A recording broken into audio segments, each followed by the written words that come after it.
காரணம் யாரு CM sir? 11 மணிக்கு பதவி 11:05க்கு மணல் கொள்ளை அடிக்கலாம்னு ஓப்பனா சொல்ல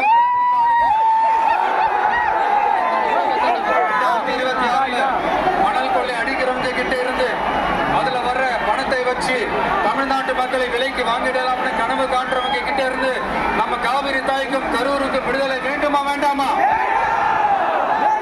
கவலைப்படாதீங்க. தமிழ்நாட்டின் 3வது பெரிய ஏரி இங்க இருக்கிற பஞ்சப்பட்டி ஏரி, அதோட பரப்பு 1000 ஏக்கருக்கு மேல. அந்த ஏரி நல்லா இருந்தா விவசாயம் செழிப்பா இருக்கும். விவசாயம் செழிப்பா இருந்தா மொத்தமா பல லட்சம் குடும்பம் சந்தோஷமா இருக்கும். பல வருஷமா அதை சீரமைக்காம அதுக்கு தண்ணி வர்ற வடிகளை சரி செய்யாம போட்டு வச்சிருக்கிறாங்க இந்த ஆட்சி செய்யறவங்க.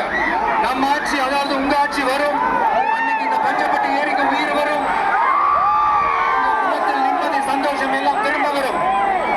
ஜவுளி தொழில் கரூர் நகரை வளர்த்தெடுக்குது. இருந்தாலும் மக்கள் பாதிக்காத வண்ணம் ஜவுளி தொழிற்சாலைகள் இருந்து வெளியேறிய கழிவுகளை சுத்திகரிக்க அறிவியல் பூர்வமான நடவடிக்கைகள் எந்த அரசும் எடுக்கவே இல்லை என்ற கவலை மக்கள் கிட்ட இருக்கு.